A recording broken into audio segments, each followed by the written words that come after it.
अंजू जी, राधे राधे। गुरुजी, गुरुजी पिछले कुछ सालों से मैं माँ की आराधना करती हूँ। एक बार बेटे के बीमार हो जाने पर मैंने अपनी अज्ञानता व ममतावश होकर माता के मंदिर में तक दंडवत आने की मन्नत मांग ली, जिसे अब मैं पूरा करने में खुद को असमर्थ समझती हूँ। संकल्प पूरा न कर पाने की वजह से हर समय खुद को माता रानी का अपराधी मानती हूँ। मैं पिछले 2-3 सालों से इसी अपराध से जल रही हूँ। वैसे सिद्धांत में तो जो प्रण करे प्राणपन से उसका निर्वाह करना चाहिए, पर देखो वो माँ है, वो करुणामयी है। कुपुत्रो जायते क्वचिदपि कुमाता न भवति। पुत्र तो धोखा कर सकता है लेकिन माँ नहीं, वो रिश्त नहीं करती। आप उनसे अपनी परिस्थिति सामने रखकर क्षमा मांगिए कि माँ मेरे से या तो मेरे में उत्साह और बल दीजिए, अन्यथा मुझे क्षमा कर दीजिए। तो माँ है, वो जगत माता है, जगदम्बा कहा जाता है ना। जगत, हम सब उनके बच्चे हैं। हमारे प्रण क्या, बच्चों के खिलवाड़ हैं। हम कोई भीष्म थोड़ी है कि प्रतिज्ञा कर ली तो फिर आजीवन, ये तो बहुत बड़े उपासक का प्रण होता है। आप लोग गृहस्थ में वैसे ऐसे प्रण ना करे, अगर करे तो फिर तत्काल उसकी पूर्णता में लग जाए। 3 वर्ष हो गए, ये ठीक नहीं था। आपने जब प्रण किया और यदि आपकी कामना पूर्ण हुई है वो आपको फिर तत्काल उस क्रिया में उस लग जाना चाहिए। पर अगर नहीं हो पाया, अब आप कहते हैं असमर्थ हैं, तो आप फिर क्षमा मांग लीजिए। पक्का माँ है, जगदम्बा है, वो कृपालु है, वो कृपा करके क्षमा कर देंगी। अगर क्षमा याचना नहीं करेंगे तो ये ऋण है। जैसे हम आपको भोग लगा देंगे, हम ऐसा कर देंगे, हम ऐसा नहीं बोलना चाहिए। ये कोई हंसी मजाक नहीं प्रभु के सामने। और जो बोलो तो फिर उसको कर दो, अगर नहीं करते तो वो अपराध तो है ही। तो इसलिए हमें लगता है कि आप क्षमा मांग लीजिए। वो प्रेममयी है, जगदम्बा है, वो कृपा कर देंगी। प्रणादि नहीं करना चाहिए, ऐसा भाव से व्यक्त करना चाहिए कि आपकी कृपा रही, शरीर में दम रहा तो हम दंडवती करते हुए आ जाएंगे। अगर आपने बल देंगी तो फिर अब आपने अपनी ममतावश तो कह लिया कि अगर पुत्र ठीक हो जाता है तो मैं दंडवती लगाऊं। अब अगर नहीं लगाती तो अपराध तो है ही ना। अब आप क्षमा मांग लीजिए, आपका शरीर कार्य नहीं करता तो क्षमा मांग लीजिए। वैसे ऐसे नहीं करने चाहिए, ऐसे प्रण नहीं करने चाहिए। जो बनेगा सो उन्हीं की सेवा में है, माँ है, उन्हीं का तो सब वैभव है। जितना बने बन जाए, प्रण आदि नहीं करना चाहिए। इसीलिए कहते कामना करना हम लोगों का स्वभाव बन गया है, तो हम करेंगे किससे? प्रभु से ही करेंगे। पर छूट थोड़ी दे दे। अगर माँ को माँ मानती तो कहने की जरूरत नहीं थी।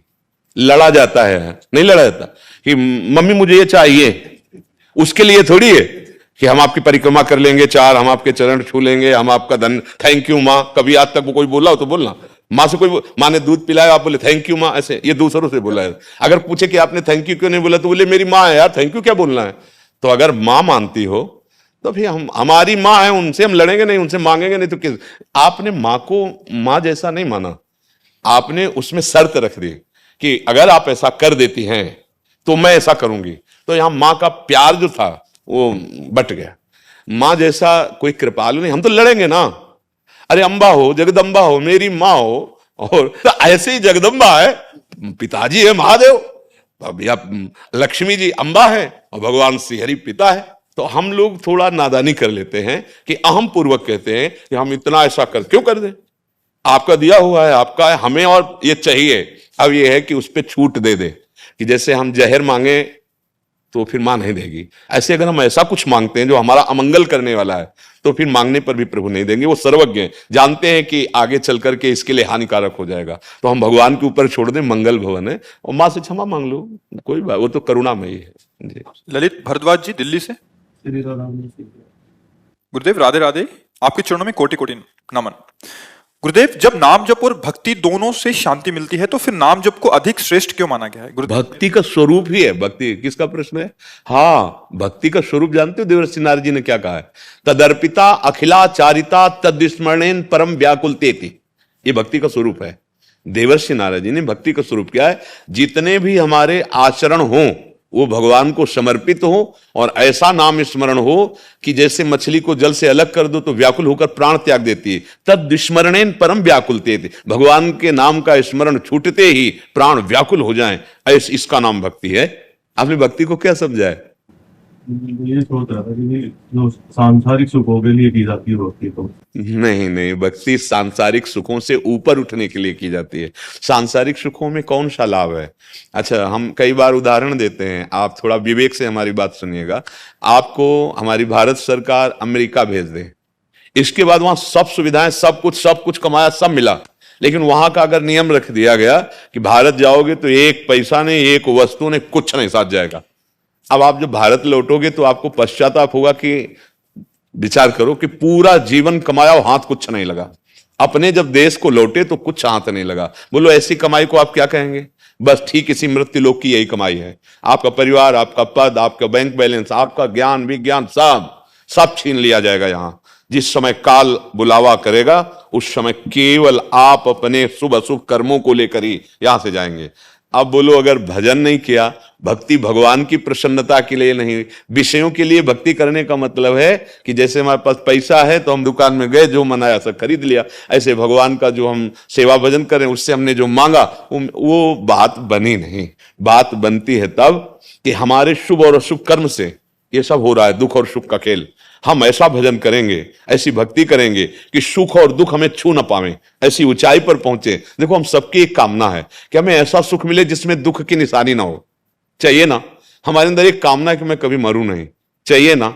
ये हमारे भगवान का, जैसे पिता का अंश आता है ना बच्चे में, ऐसे हम भगवान के अंश हैं। ये आ रहा प्रमाण, क्योंकि अविनाशी का बच्चा हूं तो ऐसा लगता है मरूं ना, कभी ना मरूं। पर मैं मान लिया शरीर को, इसलिए बात सत्य नहीं समझ में आ रही है। हमारे अंदर इतना अपार सुख है कि हमें बाहरी किसी भोग की आवश्यकता नहीं है, क्योंकि हम चेतन अमल सहज सुख राशि, ईश्वर अंश जीव अविनाशी। हम केवल भक्ति इसलिए करते हैं कि हमारा अज्ञान नष्ट हो जाए। जो हम अपने को स्त्री मानकर, पुरुष मानकर के देहाभिमान में आकर भोगों में रमण कर रहे हैं, बोलो क्या सुख मिला आज तक? केवल भ्रम है। हर समय मन, क्योंकि आपका मन, मेरा मन, सबका मन ब्रह्मा जी ने रचा ना, तो जब मन का कनेक्शन एक हो जाएगा तो पूरी सृष्टि में क्या चल रहा है पता चल जाएगा। जैसे, पर उनका प्रयोग नहीं किया जाता, क्योंकि भगवान की प्राप्ति करने के लिए जब मन को देखो तो जिस भोग को ये भोग रहा है उस भोग से वो घृणा करके दूसरा और भोग भोगना चाहता है। नवम नवम नवम। अगर होता सुख तो फिर हो जाता ना, अब नहीं। जो मुझे चाहिए था मिल गया। जैसे अपने शरीरों का जो भी सुख के प्रति आकर्षण होता है, माया वो सब सुख दे देती है, लगभग सबको प्रारब्धानुसार, थोड़ा ऊंचा बड़ा। लेकिन तृप्ति आज तक किसी को हुई है क्या? अगर तृप्ति नहीं हो तो क्या वो सच्चा सुख था क्या? हम भोजन पाए, तृप्ति ना हो, लेकिन आज तक नहीं हुई। वही जबान मांगती रहती है, वही जनेन्द्री भोग मांगती रहती, नेत्रेंद्री देखते देखते नहीं चकी, श्रवणेन्द्री सुनते मतलब अभी दिशा हमारी कुछ जादूगरनी माया की तरफ है। और एक बार सच्चिदानंद प्रभु की तरफ चल दो तो जैसे केवट कह रहा है ना, अब कछु नाथ न चाहिए मोरे, चाह मिटी चिंता मिटी, मनुआ बेपरवाह। कोई और आनंद नहीं, आप आनंद समुद्र में हैं, आपका स्वरूप है आनंद स्वरूप। लेकिन देखो, चाहे जितना हम बुद्धिमान बने, लेकिन आज तक अपने को नहीं जान पाए। भाई दर्पण में देखकर हम अपने को यही मान रहे हैं ना, ये तो है नहीं अपना स्वरूप, ये तो शरीर है, ये तो हमारी पोशाक है।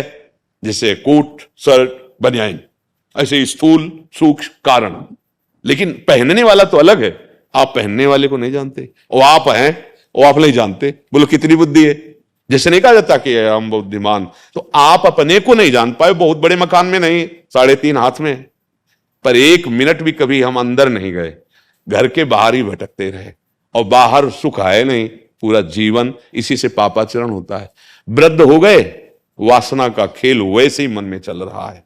और भजन किया तो यौवन शरीर है, एक जैसे घड़ी का सेल खत्म कर दो, अब सेकंड की सुई सेकंड में, मिनट की मिनट में हिल नहीं सकती। ऐसे ही, ऐसा नहीं, सच्चा जो मार्ग का प्रतीक है, पाखंड नहीं होता, दम नहीं होता। त्रिभुवन का कोई भी सुख उसके मन को ललचा दे तो साधना किस बात की? मन ऐसे परमानंद में डूबा रहता है कि उसको कोई भी चाह नहीं रह जाती। हृदय में भगवान प्रकट हो जाते हैं, नेत्रों में वो अद्भुत रूप समा जाता है। रूप छके घूमत रहे, तन को तनिक न भान, नारायण दृग जल्ब है, यह प्रेम पहचान। भक्ति का जो फल है वो परमानंद है, विषयानंद नहीं है। भक्ति का मतलब है ब्रह्मभूता प्रसन्नात्मा, न सोचति न कांक्षति, समा सर्वेषु भूतेषु मद भक्तिम लभते पराम। मेरी भक्ति का परम लाभ क्या है? भगवान श्री कृष्णचंद्र जी कह रहे हैं ब्रह्मभूत। अर्थात अपने स्वरूप में स्थित प्रसन्न आत्मा, अखंड प्रसन्नता, ना कोई शोक, ना कोई चिंता, ना कोई दुख, ये भक्ति का फल। पर यह संसार में नहीं मिल सकता। जो चाहो वो मांग लो, एक बार मांग लो, दोबारा कोई चाह नहीं रहनी चाहिए, ऐसी कोई मांग नहीं है। आप मांग कर देख लीजिए, आप देख लीजिए।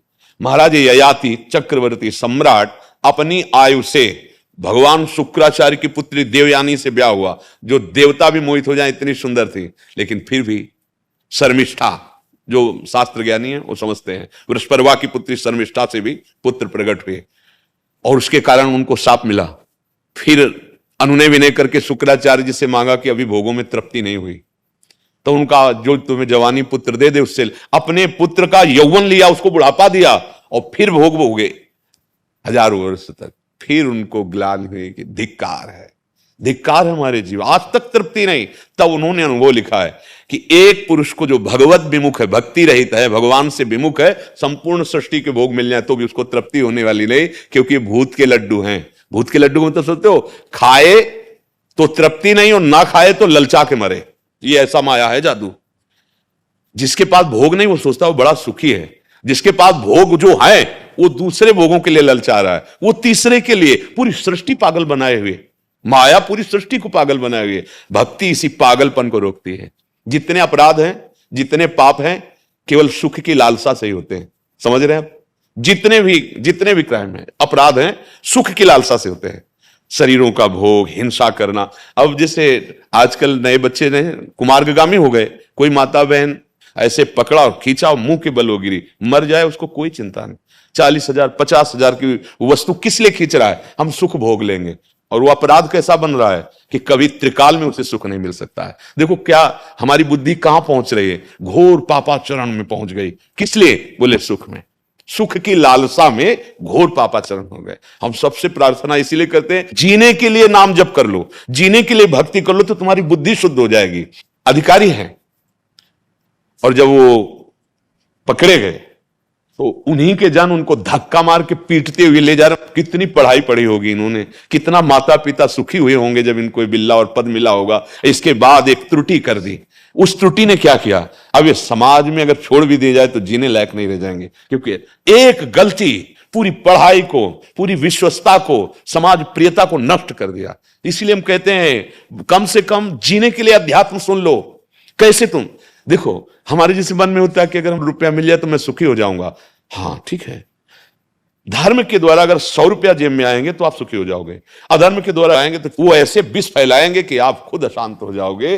अधर्म का आचरण करने वाला कभी सुखी नहीं हो सकता। दुर्योधन आदि खूब फूल रहे थे कि हमने शकुनी के बल से, छल भरे पासे से महाराज युधिष्ठिर को 12 वर्ष का वनवास, 1 वर्ष का अज्ञातवास, अब तो कभी छूट ही नहीं पाएंगे, क्योंकि इतने महाबली पहचाने जाएंगे जीवन भर वनवास में। परिणाम क्या हुआ?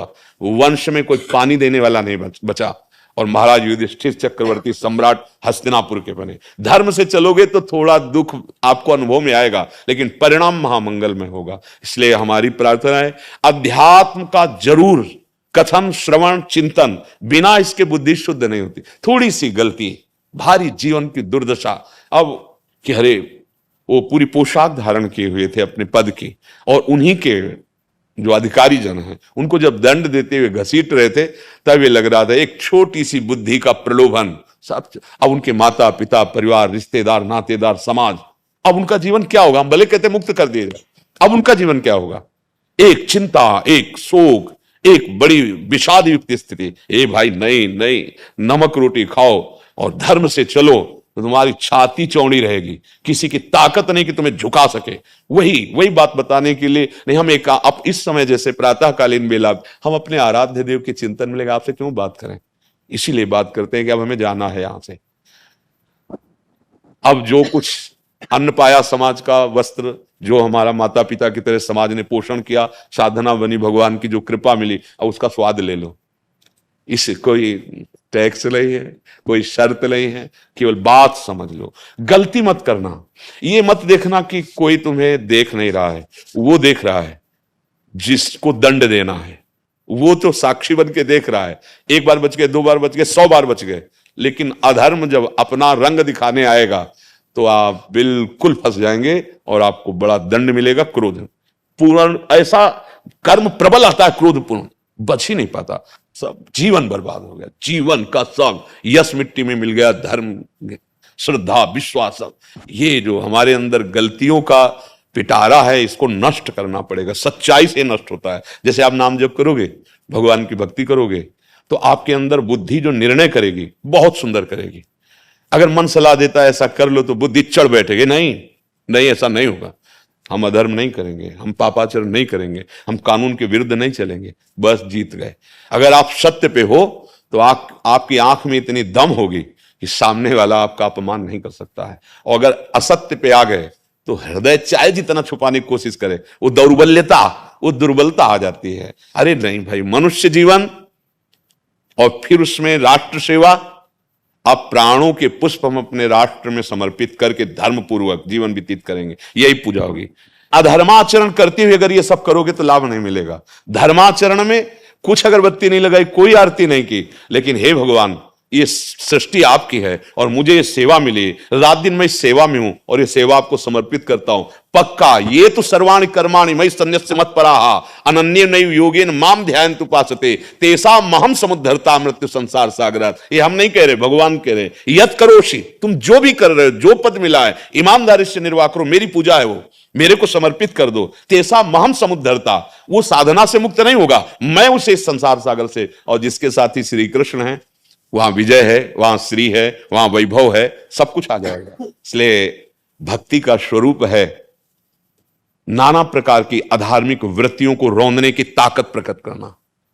अगर हम भक्ति का स्वरूप मानेंगे केवल भोग सामग्री, तो फिर हम कृपा मान लेंगे। जब हमें भोग मिलेंगे तब कृपा मान लेंगे, और जब भोग नष्ट होंगे क्योंकि नाशवान है, तब हमें लगेगा कि भगवान हमसे नाराज है क्या, ऐसा प्रतीत होगा। इसलिए भक्ति का फल है बुद्धि का ठीक निर्णय करना, पवित्र बुद्धि, अधर्माचरण को रौंदने की ताकत रखना और अपनी निष्ठा पर प्राण बलिदान कर देना, यह भक्ति का स्वरूप है। भगवत चर्चा सुनने के लिए तुम्हें पैसा देना पड़े, नहीं नहीं भाई, भगवान की भक्ति का मार्ग तुम्हें अवलोकन करने के लिए अर्थ देना पड़े, नहीं नहीं, वो सत्य है ही नहीं। सत्य बिकता नहीं है, और जो बिकता है वो सत्य होता नहीं है। और सत्य हमारा अधिकार है। जैसे आप हमसे प्रश्न करो, फिर नहीं समझे, फिर आप प्रश्न करो, आपका अधिकार है। क्यों? क्योंकि हम एक ही परमात्मा तत्व के मार्ग, हम लोग भूल गए, सत्य मार्ग भूल गए। अभी समझ जाए तो समझ जाए, नहीं आगे जो नवीन पीढ़ी आ रही है मोबाइल वाली है, मोबाइल वाली, ग्रंथों वाली नहीं है। रात दिन उसी में गेम, उसी में संसार के चित्र। तो चित्त को रोककर परमात्मा में जो एकाग्र करके लगाना था वो बड़ा दुर्लभ। तो फिर होगा क्या? पाखंड, और उसे कहते दंभ। हाँ, गृहस्थ में है, आवश्यकता है तो मांगेगा किससे? जब प्रभु को अपना माना तो उन्हीं से मांगेगा, उन्हीं से मांगेगा। उसे अर्थार्थी भक्त कहते हैं। अपने कष्ट की निवृत्ति के लिए भगवान से प्रार्थना करना आर्त भक्त कहते हैं। लेकिन वो भक्त उस तत्व को जानने के लिए जब तक व्याकुल नहीं होगा तब तक वो भक्ति का रास नहीं जान पाएगा। काम बन गया जय भगवान की, फिर उसके हृदय में व्याकुलता नहीं होगी। लेकिन मरोगे तब तो तुम्हारे जीवन की मेहनत का फल क्या हुआ? जाओगे तब तो उस दिन की याद रखे जब यहां से हमें जाना, वो काम में क्या आएगा? वो भगवान का प्रेम, भगवान का नाम। इसलिए भक्ति का सीधा फल है विकारों को त्यागने की सामर्थ्याना और समाज सेवा भगवत भाव से करते हुए जीवन मुक्त हो जाना। ऐसे गृहस्थ हुए, ऐसे पदाधिकारी हुए हैं जो, अरे कितने, अब क्या हो रहा है कि हमारी बुद्धि बदलती चली जा रही है। लेकिन ये केवल 4 दिन की चांदनी है। अंधेरी रात आने वाली, प्रकाश की व्यवस्था नहीं की तो घबरा जाओगे। आएगी अंधेरी रात, काल रात्रि सबके ऊपर आती है। कब किस मिनट में कोई पता नहीं। फांसी देने वाले को तो फाइनल पता हो जाता है कि आपको 5 दिन में 12 बजे अमुक समय आपको फांसी दी जाए, ले अपने को वो भी पता नहीं ये श्वास अगली होगी कि नहीं होगी। तो अब हम धोखे में न रहें, हर श्वास को प्रभु के चरणों में अर्पित करें और नाम जप करें। जो नाम प्रिय, हम तो वृंदावनवासी, राधा उपासी, हम तो राधा राधा राधा राधा राधा। अगर भगवान के अनंत नाम है, राम कृष्ण हरि, जो नाम प्रिय लगे, भगवान शिव, जो नाम प्रिय लगे, नाम जपता रहे, अपने आचरणों को सुधारता रहे, कर्मों को भगवान को समर्पित कर दे, ये निश्चित भगवत प्राप्ति करा देगी। ये दुखों को सहने के सामर्थ्य देगी, दुख मिटा देगी। मुझे अदम तिनके को आप गुरु रूपी हवा का धोखा मिल गया एक दिन में पार अपने आप। हम तो आपके मित्र हैं, हित मित्र। हित मित्र का मतलब कुपथ निवार सुपंथ चला। हाँ, गुरु तो भगवान है, हम जैसे दास हैं वैसे ही आप सब लाइन में खड़ो। इतना मान लो एक पोस्टमैन, आपकी बात वहां, उनकी बात आप तक, पोस्टमैन का बस काम कर रहे, प्रभु की बात आपको बता देते हैं, आपकी प्रार्थना प्रभु तक। अर्चना जी दिल्ली से। श्री हरिवंश। श्री हरिवंश महाराज जी, आपके चरणों में कोटि कोटि प्रणाम। महाराज जी, मुझ जैसे अधम को श्री जी कैसे मिलेंगे, जबकि हमने तो असल नाम जब श्री जी की सेवा ही 40 साल में शुरू की है। 40 साल तो बिना श्री जी के ही बीत गया, जबकि आप जैसे ऋषि ने तो अपना पूरा जीवन कठिन तपस्या में बिताया, फिर हम अधर्मी। हम तुम्हें बिल्कुल सीधे साधे शब्दों में बताते हैं। जैसे मुगल सराय से ट्रेन चली और मथुरा स्टेशन आई, तो आपको मथुरा में बैठना पड़ेगा या मुगल सराय जाना पड़ेगा? आप बोलो। अगर जहां इस ट्रेन मिली ना वहीं बैठ गए ना, तो आप हमारी ट्रेन को क्यों देखते हो, कहां से बनी और कहां से चली? अब आपको वृंदावन में मिल गई ना, यहीं से बैठ जाओ, निकल चलो, यहीं से बैठ जाओ। अब तुम उसको पीछे क्यों सोचो? आप जहां बैठे हो यहीं से बैठ जाओ, यहीं से बैठ जाओ। अर्थात हमारी बात मान लो। तात स्वर्ग अपवर्ग सुख धरी तुला एक अंग, तूल न ताहि सकल मिल जो सुख लव सत्संग। क्यों कहा गया ये? लव मात्र के सत्संग से बात बन जाएगी। जो स्वर्ग में सुख नहीं है, जो मोक्ष में सुख नहीं है, जो लौकिक मृत्यु लोक में सुख नहीं, वो संत संग में सुख है। क्या वो एक क्षण में वो आपको वस्तु दे देंगे जो जीवन भर कमाया है? आप संतों के हृदय को नहीं जानते, उसका महत्व नहीं जानते। एक क्षण में वो दे देंगे जिसका अनुभव करने के लिए उन्होंने बहुत ताप सहे हैं, बहुत कष्ट सहा है, अब उसे आप स्वीकार कर लो। पर हम लोग ऐसे आते हैं संतों के पास, ऐसे का मतलब अहंकार युक्त, ऐसे नहीं आते। ऐसे अगर आए तो पेट भर जाए, अर्थात विश्राम मिल जाए। ओहो, आज संत समागम मिला, आज तो मैं निहाल हो गया, आज तो जो वचन मिले उनसे निहाल हो गया। तो ये बात नहीं सोचनी है। आज से अगर हम श्री जी की शरण में हैं और हमने राधा राधा राधा और मर गए, इतने में प्राण निकल गए, तो इतने में श्री जी मिल जाएंगे। इस बात को समझो। पुत्र के बहाने से नारायण पुकारा तो भगवान मिल गए ना अंतिम समय में। अच्छा, हमें पता नहीं कि अंतिम कब हो जाएगा, तो हमें हर श्वास में नाम जप करना है। अगर नाम में हम हैं तो हमको ये डर नहीं है कि हमारे 40 साल व्यतीत हो गए। कम से कम भगवान की कृपा है कि 40 साल में आप जाग गई, नहीं तो पूरे के पूरे जीवन निकल जाते हैं और जग नहीं पाता जीव। आज जग गई, अब जितनी श्वासें बची हैं उनमें सावधानी पूर्वक गंदे आचरणों का त्याग, गंदी बातों के चिंतन का त्याग, गंदे दृश्य देखने का त्याग और सबकी सेवा का भावना, जो परिवार के या जो अतिथि आज, और नाम जप और भगवत अंदर से आश्रय, भगवत आश्रय। इसी जन्म में जितना समय बचा है उतने में भगवत प्राप्ति हो जाएगी। पक्का समझो, बात पर विश्वास कर लो। आखिरी श्वास जो होती फाइनल उसी का हो जाता है। जैसे हमें फोटो खिंचवा लें और ऐसे किया तो ऐसे आ जाएगी ना। तो आखिरी श्वास में अगर हम संसार का चिंतन कर रहे हैं, जैसे आखिरी श्वास में घर परिवार सब कुछ छोड़कर भजन के लिए आए थे भरत जी महाराज, और हिरण के बच्चे में प्यार हो गया, आखिरी श्वास में हिरण के बच्चे का ध्यान किया, तो अगला जन्म हिरण में बन, भागवत में पढ़ के देख लो, हिरण बन गए ना। बस उस आखिरी श्वास का हमें पता नहीं, इसीलिए हम चिल्लाते रहते हैं जहां तक हो सके हर श्वास में राधा राधा राधा। तो जो आखिरी श्वास होगी वो आपको श्री जी तक पहुंचा देगी। हमें क्या डरना? आज हम जग गए हैं, बस आज से हम सही चले तो हमारे जो 5 मिनट हैं, 10 मिनट हैं, 10 वर्ष हैं, इतने में काम बन जाएगा। जैसा कहें वैसे चलो।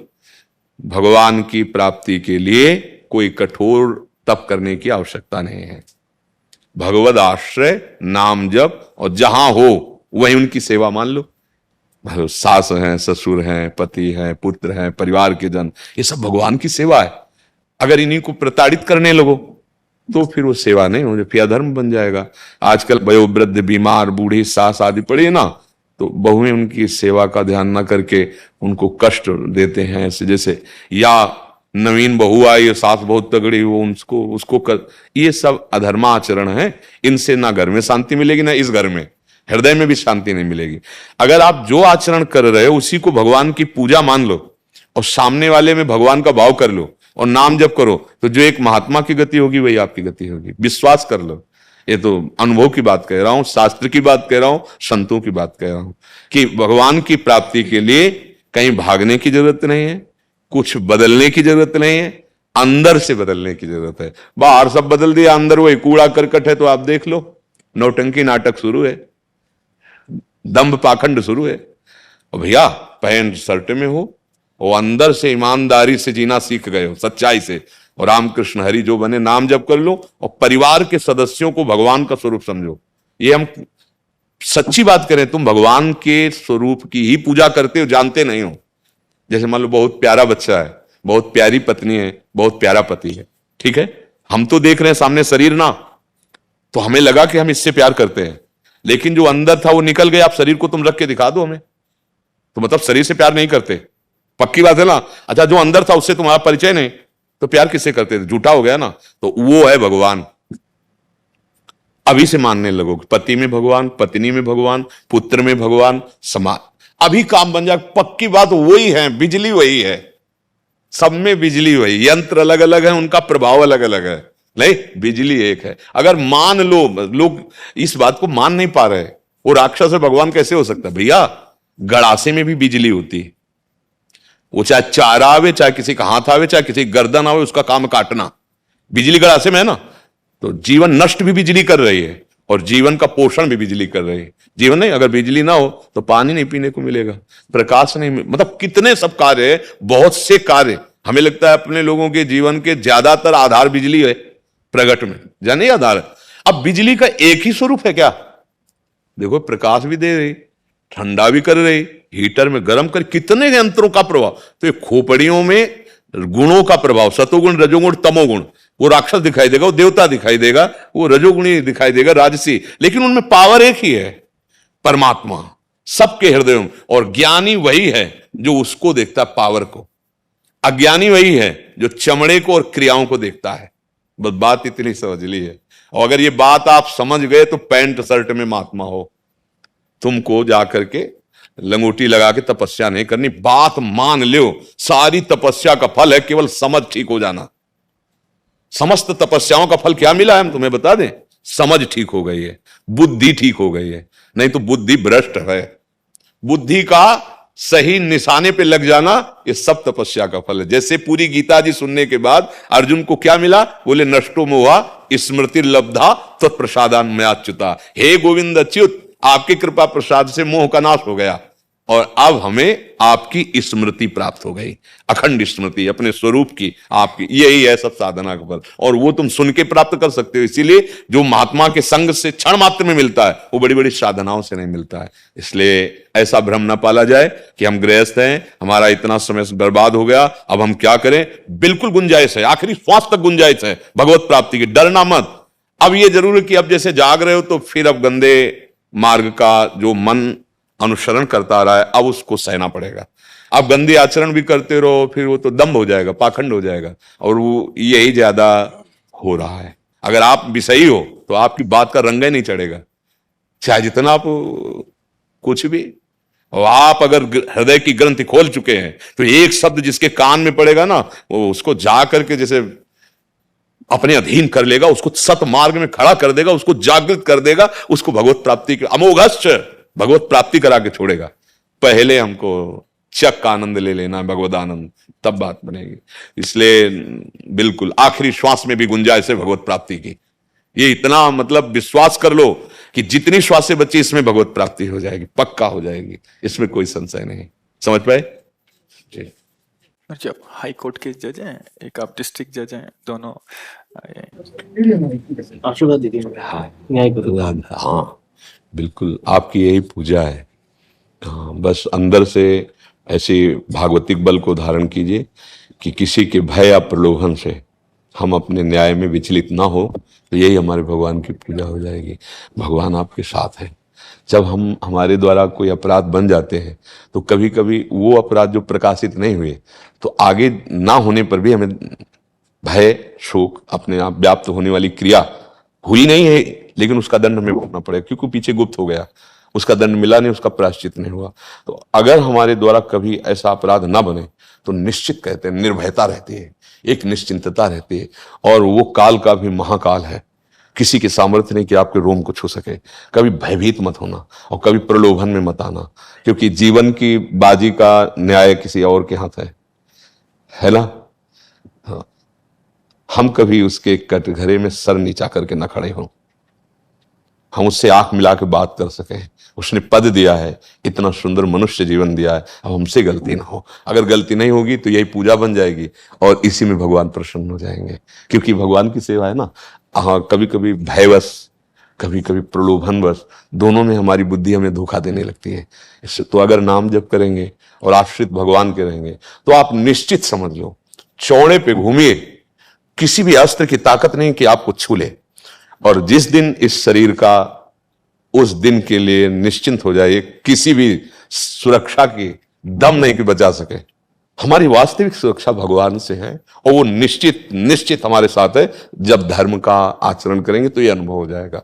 बिल्कुल बिल्कुल, बहुत सुंदर पूजा है आपकी, बहुत सुंदर। ये जो सब अपनी अपनी सेवा में ना, ये पूजा है। हम सबके दिमाग में यही डालना चाहते हैं कि कोई अलग से पूजा का अनुष्ठान करने की आपको जरूरत नहीं है। जैसे हम कि इतने रुपए आ गए, अगर वो अधर्म आचरण से तो आपको ऐसा भय लगेगा कि कुछ तो दान कर दें। अब जब वो दान करोगे तो अगर जिसके पास जाएगा वो उसकी बुद्धि खराब करेगा, मतलब गलत ही होता चला जा रहा है। और धर्म से चल रहे हो, आप अपने परिवार का पोषण कर रहे हो, बिल्कुल कोई दान पुण्य नहीं है, कोई जरूरत नहीं, इसी से भगवत प्राप्ति हो जाएगी। क्योंकि भगवान देख रहा है ना कि आप धर्म से। हम लोग क्या करते हैं, जब धर्म को छोड़ देते हैं फिर बाहरी जो अपनाते हैं वो धर्म हो ही नहीं सकता। अधर्म से कभी धर्म नहीं हो सकता। हाँ, धर्म से चल रहे हैं तो किसी और धर्म की जरूरत नहीं। जैसे नहीं होता कि हम अमुक भंडारा करें, अमुक, अगर अपने पास है 4 रोटी है तो 1 रोटी देने की बात है। वो 1 रोटी लाखों भंडारों से बढ़कर के होगी अगर धर्म पूर्वक है। इसलिए मस्त जीवन होना चाहिए, आनंद होना चाहिए। अगर चिंता है, शोक है, भय है तो निश्चित कोई गलती हो गई है या कोई गलती हो रही है। नहीं तो हमारा जो स्वरूप है ना, चेतन अमल सहज सुख राशि। देखो, शरीर रोग से ग्रसित, भयानक, किडनी डायलिसिस, दुनिया का सब। भला अगर हम उस कष्ट से युक्त होते तो हम आपसे वार्ता कैसे करते? क्योंकि प्रसन्न मन ही, प्रसन्न बुद्धि ही निर्णय कर सकती है। जो खुद अप्रसन्न है वो कैसे कर सकती है? तो धर्म से चला गया, भगवद आश्रय लिया गया, पूर्व पाप का प्रारब्ध आया, आक्रमण किया, लेकिन न भय है, न चिंता है, न शोक है, हर क्षण आनंद है। यही बात दिखाना चाहते हैं, यही बात समझाना चाहते हैं। बहुत सुंदर सेवा है। हमारे राष्ट्र की न्याय विभाग सेवा में आप है। बस आप अपने धर्म को ना भयभीत होना और ना प्रलोभन करना। आजकल जैसे मीडिया बहुत ज्यादा केसेस को शुरू में मीडिया डिस्कस करना करेगा। कोई केस आ गया इंपॉर्टेंट, अखबार में पहले शुरू हो जाएगा। तो मैं तो नहीं पढ़ता अखबार, पर कहीं ना कहीं उससे हल्का सा भय लगता है। लेकिन अगर आप धर्म से चल रहे हैं तो भय की बात नहीं। भगवान की निंदा नहीं करते क्या लोग, है ना? अगर हमारे 500 आपको प्रशंसक मिलेंगे तो 10, 20, 50 तो निंदक मिल ही जाएंगे। हमको अगर हम गलत हैं, हमारा स्वभाव, जैसे आपने हमारे प्रति कुछ ऐसा बोला तो पहले मुझसे जांचते हैं कि अगर हमारे हृदय में है, अगर है तो भगवान मेरे सामने से संबोधन करे, मुझे सुधर जाना चाहिए। अगर नहीं है तो मुझे प्रसन्न हो जाना चाहिए, मुझे डरना चाहिए। तो ना मीडिया और ना कोई भी आपको गिरा नहीं सकता, क्योंकि आप धर्म पे चल रहे हो। बस हमारी बात समझना। और अगर हम कहीं भी, तो हमें डर लग जाएगा, फिर हमें भय लग जाएगा, फिर पद प्रियता, भोग व्यवस्था, ये भारी चिंता पैदा कर देंगी। अगर कहीं कुछ हुआ तो समाज, ये व्यवस्था, ये बस यही समझना है। अध्यात्म बल ही शोक, चिंता, भय, दुख और मृत्यु से ऊपर उठाता है। इसलिए बिल्कुल मत डरिए। एक छोटा सा प्रश्न, हाँ, आप कर लीजिए। पूरी नियत से, पूरी कोशिश से, पूरे ज्ञान से कोई फैसला दे हम, उसके बाद भी वो फैसला दूसरे की दृष्टि में, हायर कोर्ट की दृष्टि में, मेरे केस में सुप्रीम कोर्ट, इनके केस में हाई कोर्ट, उसको रिवर्स करते, ओवरटर्न करते, तो उसमें हमें कैसे रिएक्ट करना चाहिए अंदर से? हाँ, अंदर से सोचना चाहिए कि हमारा निर्णय ठीक है जो हमें प्रभु ने दिया है। आपने देखा कि आप सत्य के प्रभाव से निर्णय कर दिया। अगर आपको झूठा भी साबित किया जाता है तो आपको निराश नहीं होना, क्योंकि आप भगवान को साक्षी किए हुए हैं और सत्य निर्णय किया है। हाँ ठीक है, वहां का चैप्टर वो भगवान देखेंगे, हमारे चैप्टर को हम साक्षी हैं, बिल्कुल सत्य है। और वो आपको अगर झूठा साबित कर देते तो भी आपकी विजय होगी और आपका परम कल्याण होगा। आप धर्म से चल रहे हैं, इसलिए आपको बिल्कुल चिंता नहीं करनी, बिल्कुल शोक नहीं करना, मेरी राय में बिल्कुल। और विजय होगी, विजय होगी, पक्का विजय होगी। अगर हम भगवत आश्रय नहीं लेंगे तो फिर हम पद का आश्रय ले लेंगे, संपत्ति का आश्रय ले लेंगे, समाज की वाणी का आश्रय। वाह वाह में बड़ा सुख होता है, जब निंदा होती तो दुख होता है। नहीं, ऐसे बनो कि तुम्हारी बुद्धि वाह वाह कर रही तो तुम्हारी बुद्धि, और तुम्हारी बुद्धि निंदा कर रही तो तुम्हारी बुद्धि। हमारी बुद्धि जहां स्थित है उसको तुम छू भी नहीं सकते। हाँ, बहुत बहुत सुंदर। अध्यात्म के बिना भयमुक्त नहीं हो सकते, क्योंकि कहीं ना कहीं हमारा मन जो है इस बात में राजी हो गया, इस पद की सुख सुविधा में। ये हमारी कमजोरी है, इसी कमजोरी को मिटाने के लिए ये सत्संग होता है। सुख दुखी समय कृत्वा लाभा लाभो जया अजयो। आपकी बात का सपोर्ट हो गया,